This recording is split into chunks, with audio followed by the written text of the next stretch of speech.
이번 시간에는 왜 기술영업이 취업시장의 블루오션이며 취업지망생에게 희망이 될 수 있는지에 대해 살펴보도록 하겠습니다. 취업지망생들에게 기술영업의 희망엔 5가지 이유가 있습니다. 하나씩 구체적으로 살펴보도록 하겠습니다. 첫 번째로 소유 기반이 없습니다. 영업은 기업의 핵심입니다. 아무리 많은 돈을 들여 좋은 제품을 개발해도 팔리지 않으면 아무 소용이 없습니다. 물건이 팔려야 이익이 발생하고 이익이 발생해야 회사가 생존할 수 있습니다. 주식 투자자들이 기업의 영업 매출이나 영업이익에 주목하는 이유가 여기에 있습니다. 영업 매출을 늘리고 시장 점유율을 끌어올리는 사람이 바로 세일즈맨입니다. 따라서 영리를 추구하는 모든 기업은 영업 보수를 두고 있으며 회사의 사활의 영업에 달려있기 때문에 회사는 영업에 가장 큰 비중을 두게 됩니다. 기술이 발달하면서 제품의 라이프 사이클이 짧아지고 제품 간 차별화가 어려워지고 있습니다. 또 수요에 비해 공급이 넘치면서 경쟁이 갈수록 심화되고 있습니다. 과거에는 물건을 만드는 생산자가 주도권을 쥐었지만 이제 무게중심이 생산자에서 소비자로 옮겨가고 있습니다. 이러한 변화에 대처하기 위해 각 기업들은 영업력을 강화하고 있습니다. 기술영업은 전기전자에서 우주항공 분야에 이르기까지 진출 분야가 광범위하고 고객의 니즈나 욕구 또한 다양합니다. 같은 분야라도 고객의 니즈나 욕구는 모두 다릅니다. 고객들은 차별화를 통해 자신의 경쟁력을 향상시키고 자신들만의 특화된 솔루션을 갖고 싶어합니다. 그만큼 이들의 욕구를 충족시켜줄 잘 훈련된 기술영업 소유가 갈수록 증가한다는 것이죠. 다양한 고객의 니즈에 대해 구체적인 예를 들어 설명드리도록 하겠습니다. 고객이 필요로 하는 상품을 공급하기 위해 대부분의 회사는 개발, 생산, 판매의 3단계의 과정을 거치게 되죠. 개발과 생산 단계에서 다양한 종류의 개발 장비 및 생산 설비 등을 필요로 하게 되며 대부분 기술 영업 사원을 통해 이들 장비나 설비 또는 부품 등을 공급하게 됩니다. 물건이 만들어지면 산업재해인 경우 자세의 기술 영업 사원을 통해 고객에게 물건을 공급하게 되며 소비재 상품인 경우 일반 영업 사원이나 광고, 직판점, 온라인 등을 통한 판매가 이루어지게 됩니다. 얼마나 많은 분야에서 기술 영업 사원을 필요로 하는지 디지털 TV를 공급하는 회사의 예를 들어 설명드려 보도록 하겠습니다. 우선 먼저 디지털 TV 개발에 필요한 장비를 예로 들어 보겠습니다. 디지털 TV는 가전제품이나 일반 쇼핑몰 등에서 일반 판매원들에 의해 판매되고 있는 소비재 제품이지만 디지털 TV를 개발하기 위해서는 각종 IC 설계, 회로 설계, 기구 설계 등에 필요한 다양한 개발 툴을 필요로 하게 됩니다.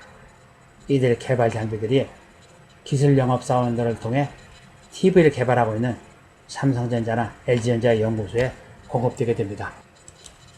마찬가지로 연구소에서 개발된 제품을 양산하기 위해서는 그림에서 보는 것처럼 부품 구입, 조립, 시험, 검사, 출하, 물류관리 등 각 단계별로 필요한 각종 설비나 장비 등 기술 영업 사원을 통해 공급받게 됩니다. 따라서 삼성전자나 LG전자 공장에도 역시 수많은 기술 영업 사원들이 물건을 공급하기 위해 출입을 하게 됩니다. 자, 이제 두 번째 기술 영업의 희망인 이유에 대해 설명드리겠습니다. 기술 영업은 능력에 따른 대우를 받습니다. 영업사원 각자에게는 수치화된 분기별 연간 목표가 주어지고 그 결과에 대해 평가를 받기 때문에 다른 직종보다 비교적 공정한 평가가 이루어진다고 볼 수 있습니다. 물론 영업 실적만 가지고 전체를 평가하는 것은 아니지만 영업 실적이 업무 능력을 평가하는 데 있어서 중요한 것만큼은 분명합니다. 따라서 관리자가 사사건건 영업사원을 간섭하는 것이 아니라 영업사원 스스로 자기 시간을 관리해가면서 정해진 목표를 향해 뛰는 것입니다. 엔지니어나 상사의 도움이 필요하다고 판단되면 그때그때 도움을 청하면 됩니다. 비록 조직 내에서는 말단 사원에 불과하지만 회사를 대표하는 사장처럼 생각하고 행동을 합니다. 그래서 세일즈맨을 영업대표라고 부르죠. 영업은 판매 실적에 따라 보수가 달라집니다. 실적이 좋으면 인센티브를 받습니다. 물론 실적이 저조하면 불이익이 따릅니다. 그래서 상사가 일일이 직원이 어디서 누구와 무슨 일을 하고 있는지 간섭할 필요가 없습니다. 사람들은 가치 있고 보람된 일을 할 때 긍지를 느끼고 더 열심히 일하게 됩니다. 세일즈맨이 자신이 제안한 솔루션이 생산성 향상이나 불량률 감소로 이어지고 고객 만족으로 이어질 때 가치 있는 일을 한 것에 대해 자긍심과 보람을 느끼게 됩니다. 고객으로부터의 주문은 액수의 크고 작음을 떠나 자신감과 기쁨으로 이어집니다. 경쟁사와의 치열한 경합 끝에 와닿는 주문일수록 기쁨과 보람은 커집니다. 이처럼 영업은 동기부여가 확실하기 때문에 도전적인 젊은이들, 무언가 꿈을 이뤄보겠다는 분들에게 매력적인 직업이라고 할 수 있습니다. 다른 직종에 비해 진입장벽이 낮습니다. 요즘 젊은이들이 학력, 비인기학과, 경력, 성이라는 도통한 벽에 부딪혀 많은 어려움을 겪고 있습니다. 그러나 기술 영업은 비교적 전문 지식이나 전공은 크게 중요하지 않습니다. 그보다는 영업적인 자질, 즉 일에 대한 열정, 적극적인 사고, 커뮤니케이션 스킬, 친화력 등이 더 중요하다고 할 수 있죠. 제품에 대한 전문 지식이나 시장 지식은 입사해서 공부하면 되지만 일에 대한 열정이나 친화력은 쉽게 얻어지는 게 아닙니다. 명문대를 나와 자존심이 강한 영업사원보다는 고객을 섬기면서 겸손하게 배우려는 자세를 갖춘 사람이 더 영업을 잘할 수 있습니다. 바로 이런 이유 때문에 기술 영업은 어느 학교를 나왔고 전공이 무엇이냐는 그리 중요하지가 않습니다. 무형의 자산 가치가 커집니다. 앞에서 설명드린 바와 같이 기술 영업은 일반 영업에 비해 세일즈 프로세스가 복잡하고 깁니다.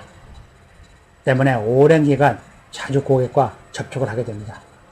소비재처럼 한번 사고 끝나는 것이 아니라 제품을 판매하고 나서도 고객의 제품을 잘 사용할 수 있도록 사후 관리에 신경을 써야 합니다. 그래야 새로운 투자로 이어질 수 있습니다.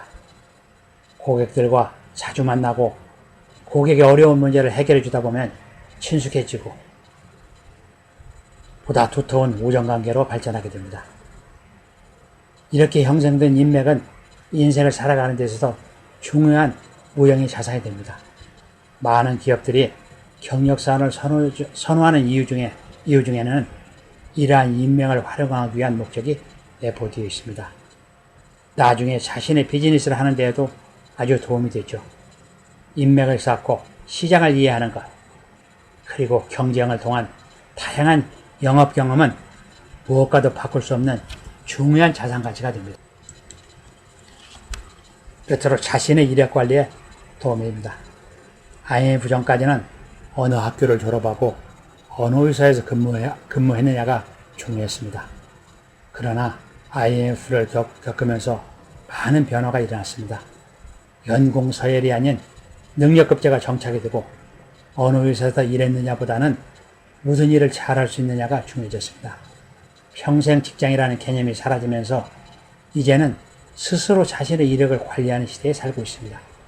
삼성전자의 최시성 부회장, 스타벅스의 하워드 슐트 회장, IBM의 팔미산호 사장, 맥도날드 창업자 레이크롭 등 우리 주위에는 영업이나 기술 영업으로 성공한 최고 경영인들이 무수히 많습니다.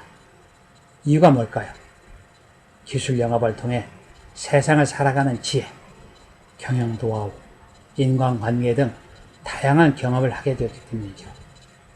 이러한 경험은 세상을 살아가는 데 있어서 소중한 자산이 됩니다. 보다 자세한 내용은 취업, 기술 영업으로 뚜라라를 참조하시기 바랍니다.